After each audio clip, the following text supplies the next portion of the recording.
The arrival. General Elena Vasquez stood motionless before the holographic display, her weathered face illuminated by the pulsing red alert notification.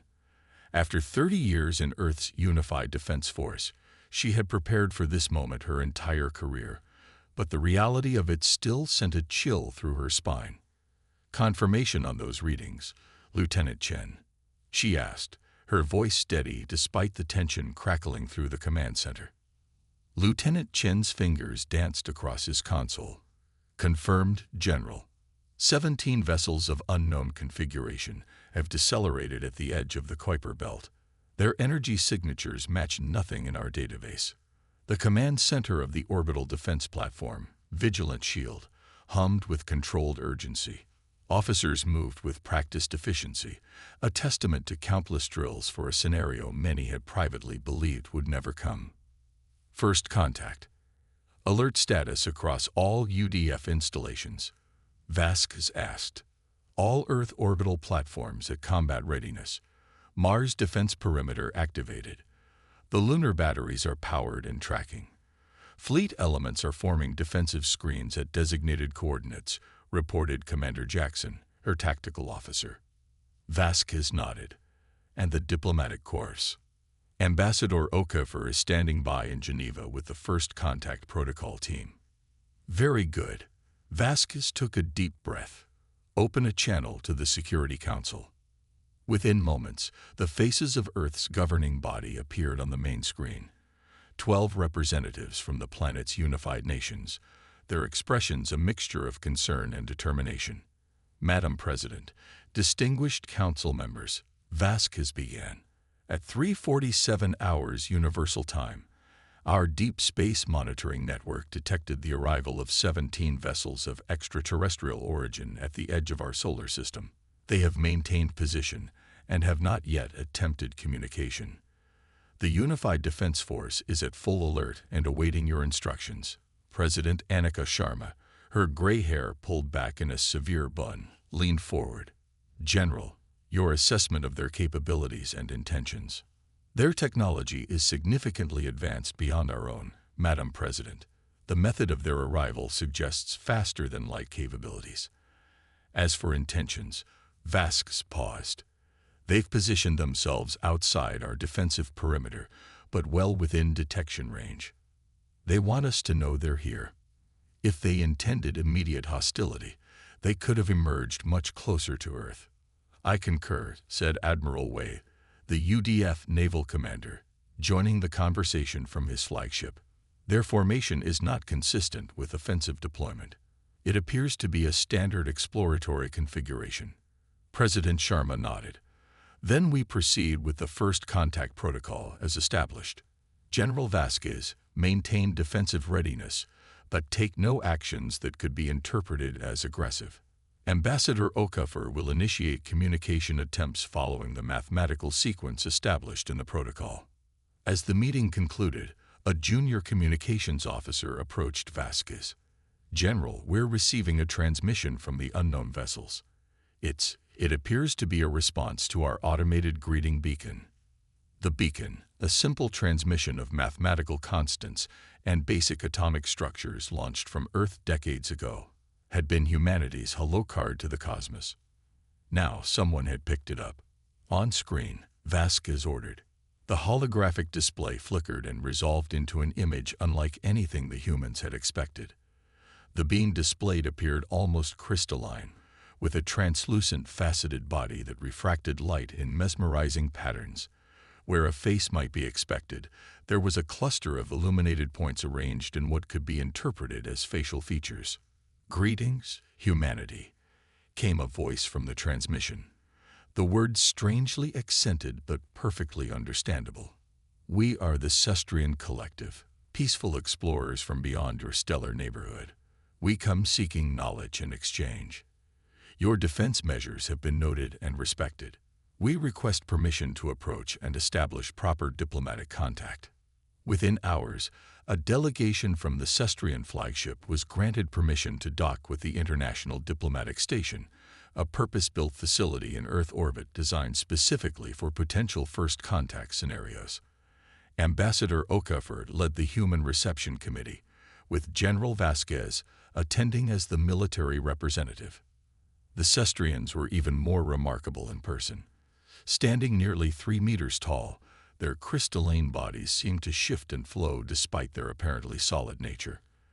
They moved with a fluid grace that defied their size and seemingly rigid structure. "We extend the greetings of all humanity," Ambassador Okafor said with a formal bow.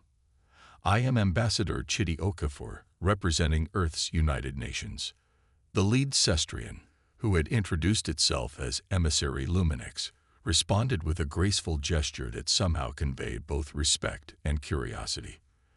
"The Cestrian Collective is honored by this meeting.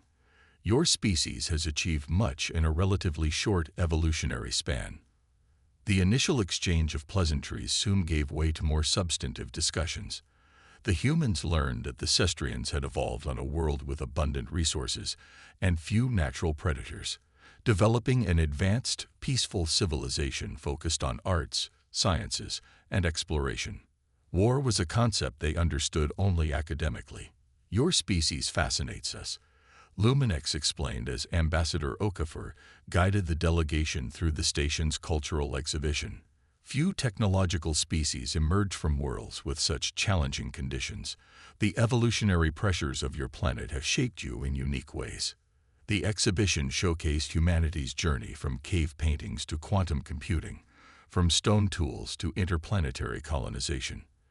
The Cestrians studied everything with intense interest, their bodies glowing with shifting colors that the humans would later learn indicated emotional states.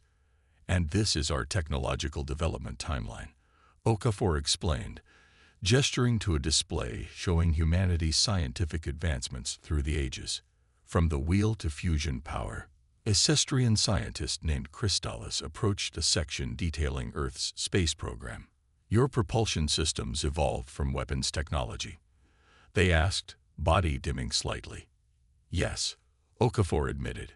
"Many of our greatest technological leaps came during times of conflict or competition. Our first rockets were indeed weapons, later repurposed for exploration." The Cestrians exchanged what appeared to be troubled glances, though without conventional faces, the humans could only interpret their shifting colors and subtle movements. "Perhaps," General Vasquez interjected, "our visitors would be interested in seeing our defensive capabilities. Not as a threat, but as another aspect of human ingenuity."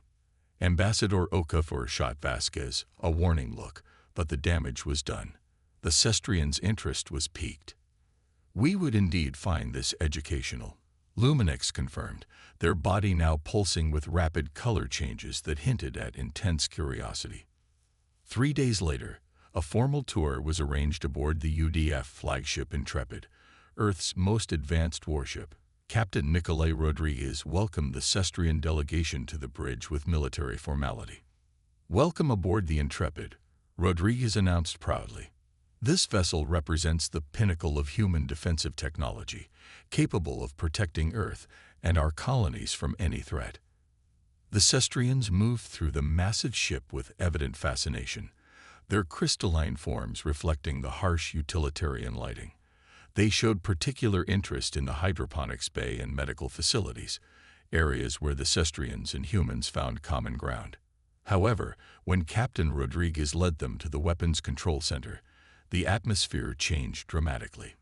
"This is our primary firing control," Rodriguez explained, gesturing to the complex array of targeting systems and weapons displays.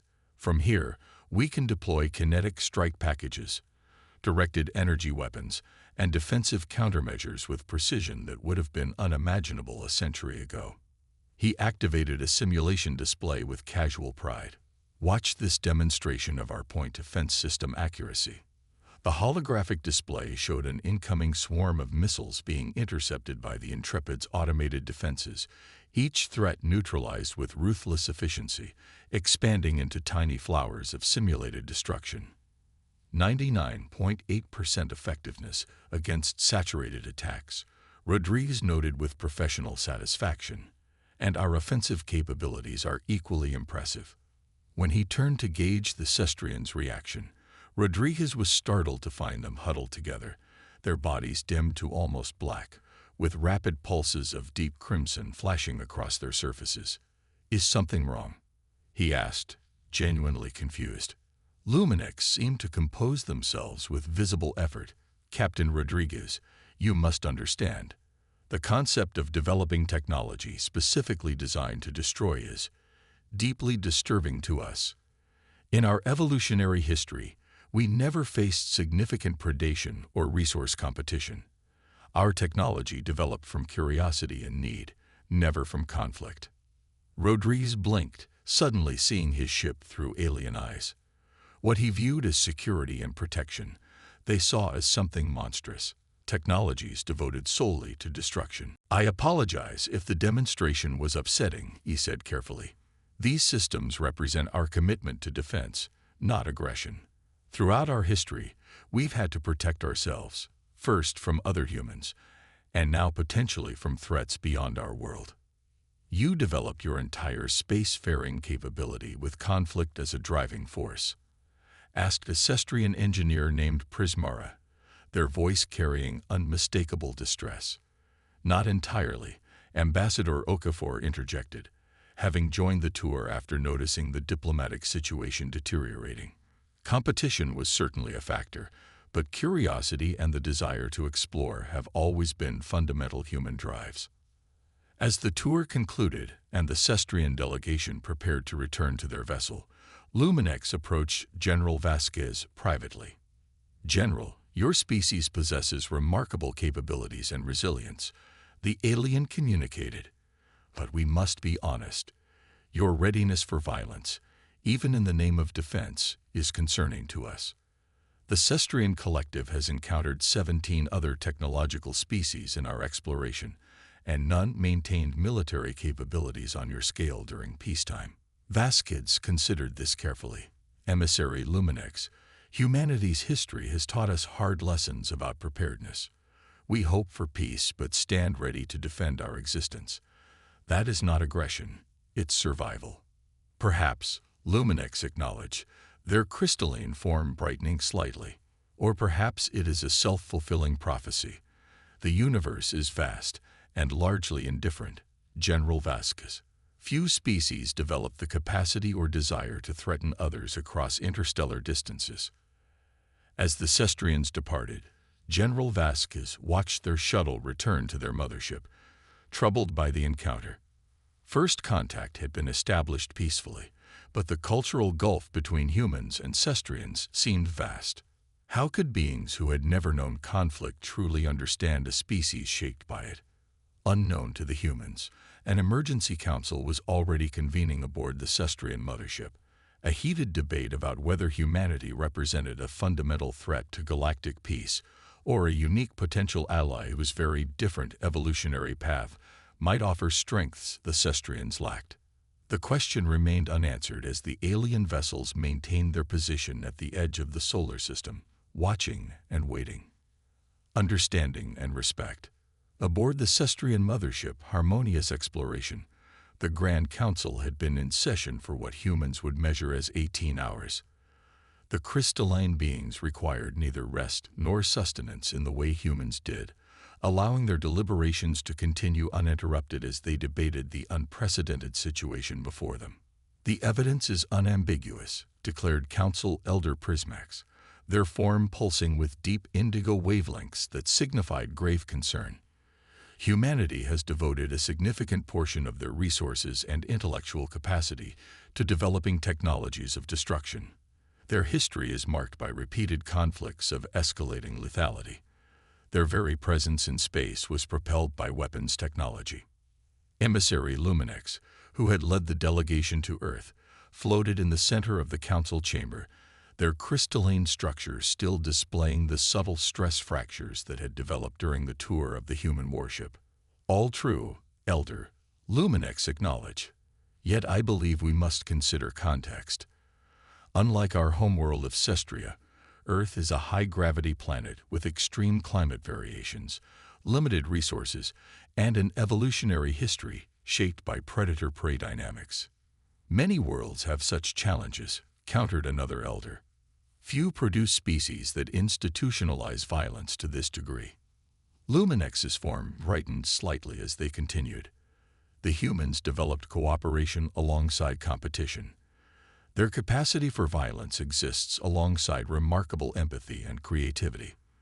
Their art, music, and literature reveal a species capable of profound connection and understanding. The debate continued, with factions forming among the normally harmonious Cestrians. Some advocated for immediate withdrawal from the solar system, citing humanity as an unacceptable risk. Others argued for continued engagement, but with significant restrictions on technological exchange. A small minority, led by Luminex, pushed for deeper understanding and potential alliance. We have encountered 17 other technological species in our centuries of exploration, reminded Elder Harmonix. None present the combination of advanced weaponry and aggressive evolutionary traits that humans display. Nor has any species shown such rapid technological advancement and adaptability. Luminex countered. These very traits that concern us could make them invaluable allies in a galaxy that may not be as universally peaceful as we have been fortunate to experience. As the Cestrian Council debated, events on the diplomatic station took an unexpected turn. Ambassador Okafor paced the length of the station's crisis management center, anxiety evident in every movement.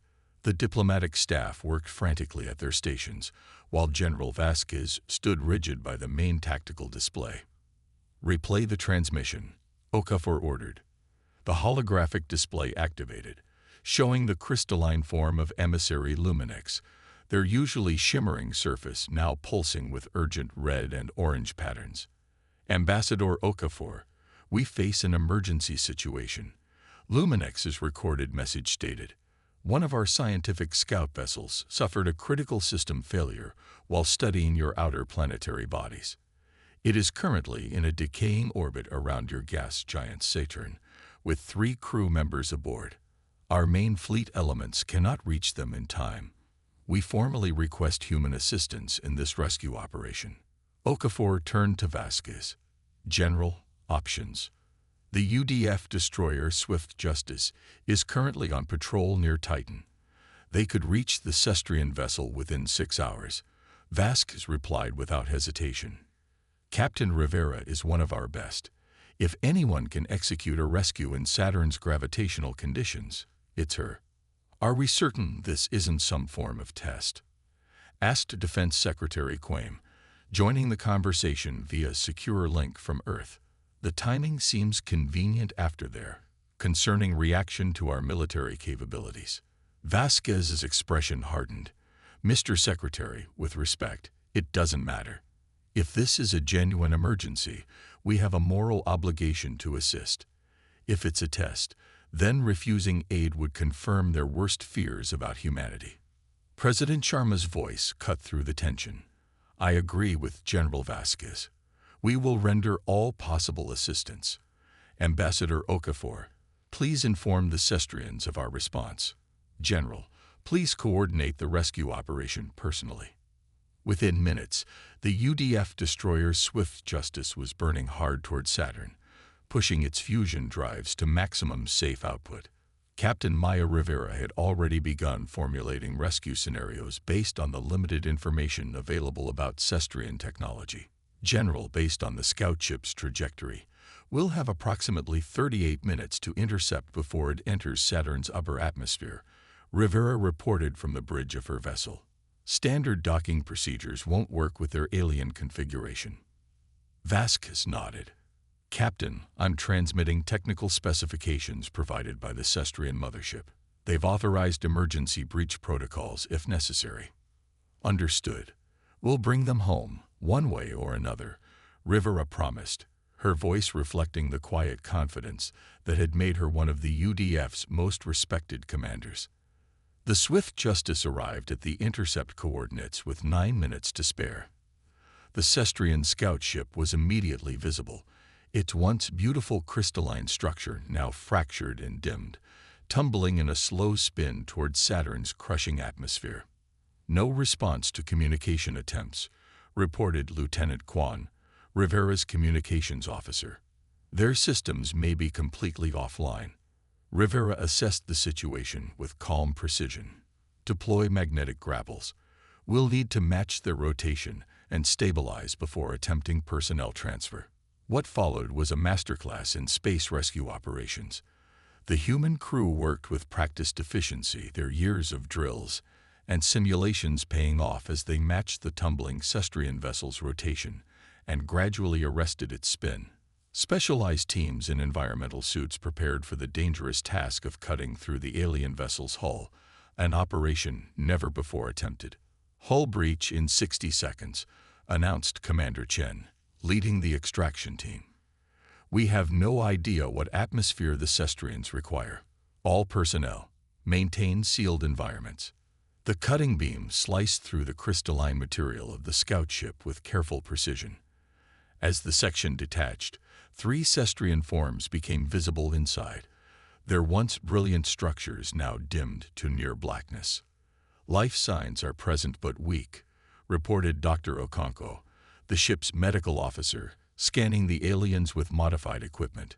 We need to get them aboard immediately. The extraction proceeded with military efficiency.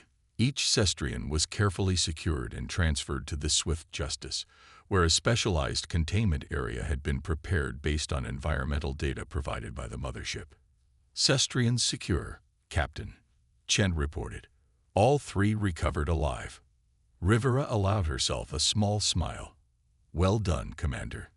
General Vasquez, please inform the Cestrian mothership that we have successfully rescued their crew and are preparing to rendezvous at the designated coordinates.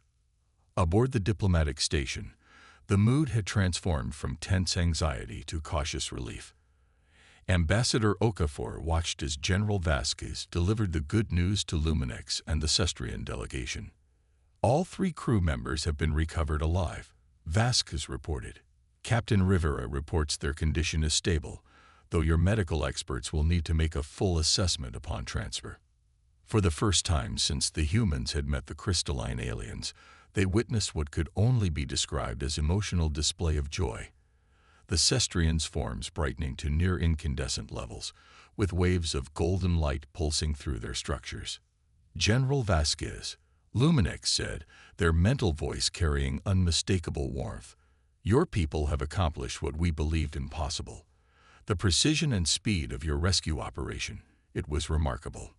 Captain Rivera and her crew are among our finest, Vasquez replied simply. But any of our vessels would have responded exactly the same way. That is precisely what we are beginning to understand, Luminex acknowledged. The same capacity for military precision that we found disturbing serves equally well in saving lives. 2 days later, after the rescued Cestrians had been returned to their people and properly recovered, a formal ceremony was held aboard the diplomatic station. The full Cestrian delegation attended, along with Earth's highest-ranking officials. President Sharma addressed the gathering with measured dignity. Today we celebrate not only a successful rescue operation, but a deeper understanding between our peoples. When the Cestrian vessel was in danger, humanity responded without hesitation, using our full capabilities to preserve life. Luminex moved forward, their crystalline form now restored to its full luminescence. The Grand Council of the Cestrian Collective has reached a unanimous decision regarding humanity. We came to your system as explorers, with some trepidation about what we might find.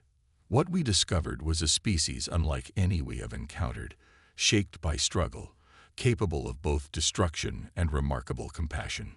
The assembly held its collective breath as Luminex continued. Where we initially saw only the capacity for violence, we now recognize resilience. Where we saw weapons, we now see tools that can protect as well as destroy. The very traits that evolved from your challenging world make you unique among the spacefaring species we have encountered. Ambassador Okafor stepped forward. And what conclusions has your council reached about humanity, Emissary Luminex? That you would make far better allies than adversaries, Luminex replied, their form glowing with a warm golden light. The Cestrian Collective formally offers an alliance with Earth and her colonies, a partnership of complementary strengths. Our peaceful evolution has given us advanced technologies and philosophical insights. Your challenging history has forged adaptability and determination that our people have never needed to develop. General Vasquez, standing at attention beside the president, felt a weight lift from her shoulders. The military readiness that had been her life's work, so misunderstood by the Cestrians initially, had proven its worth not in battle, but in saving lives. There is a vast galaxy waiting to be explored, Luminix continued, one that contains wonders beyond imagining, and perhaps challenges that neither of our species could face alone.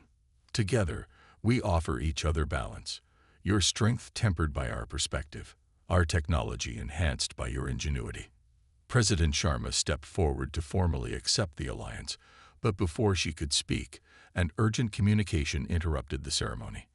"Madam President," reported the station's security chief, "long-range sensors have detected anomalous readings at the edge of the Oort cloud.